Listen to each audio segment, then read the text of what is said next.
morning, Soul Embodiment Tribe. Bridget Patton here with Soul Massages.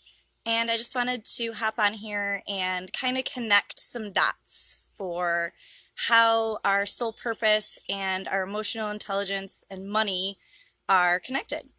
So the first step in this process obviously is going to be to tap into that emotional intelligence, because our emotions are what allow us to understand the messages from spirit, from our soul.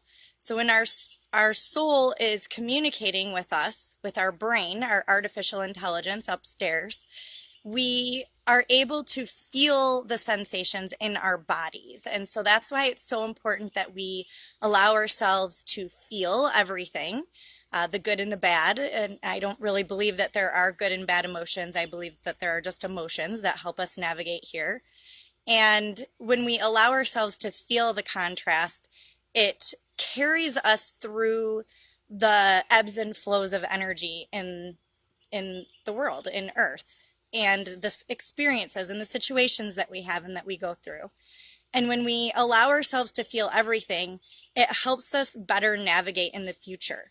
And the way that this connects us to our soul purpose is because the more that we get to know ourselves, the deeper we go inside, the better it gets. It always gets better. The deeper we go, the braver we are, the more courage that we have to go deep inside of ourselves and understand who we are and what we are doing here, because each one of us has our own unique mission.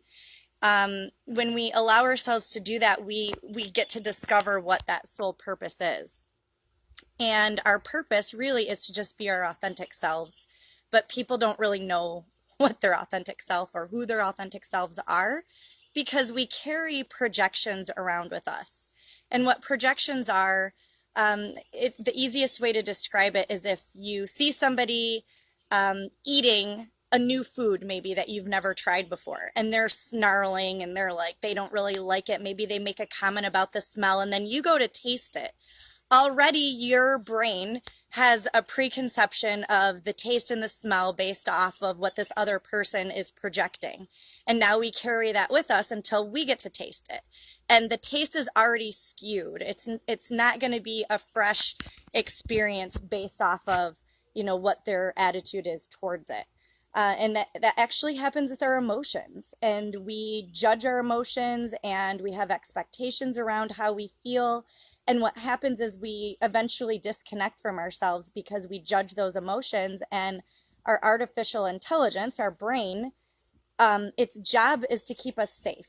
And so if some of those emotions are, frightening to us or scary, or maybe we went through trauma, now we're going to go ahead and just shut that emotion down so that we can't feel it, so that we can't acknowledge it, so that we can't, still carry that with us. That's what our brain is thinking. But really what's happening is it's just getting suppressed inside of our bodies. So it just gets pushed deeper into the cellular structure of our bodies. And now it just becomes a reaction or an instinct to shut that emotion down. And then we can't feel. We can't feel part of us. It's almost like we're missing an arm or a leg, truly, when we don't allow ourselves to feel all of our emotions. And the way that this connects into money is because, the primary focus of this group is opening ourselves up to the abundance that spirit has for us, our soul has for us to guide us to. And when we allow ourselves to feel those emotions, which is the unknown, it really is diving into the unknown, because we can't see our emotions, we can't touch our emotions, we can't taste our emotions. It's the unknown. And that's also, what it's like when we're dealing with spirit. And so when we tap into those emotions and we allow ourselves to be guided towards a business, for example, or, coaching, or maybe we decide that we want to be a healer or an artist even. Any of those things are allowing our creative abilities to be fully expressed. And when we allow for our bodies to guide us towards that business, for example, we open ourselves up to new information, and spirit's going to give us opportunities to really create abundance in a big way. And money is just a form of energy. Money is love. That is what my mentor, Kimberly Maska, coaches. And that's something that I firmly believe it's something that really led me to her. That's why I connected with her and resonated with her, because the things she was saying and what she was doing, her mission here on earth to shift consciousness, that really resonated with me, and that's why I joined her mission. And that's why I do what I do here, because my mission is to help everybody connect with their emotional intelligence. Because if we're missing a piece of our emotions, we're not able to show up fully in this world. And everything that we do here, no matter how big we're already doing it, it just keeps getting bigger and better when we go deeper.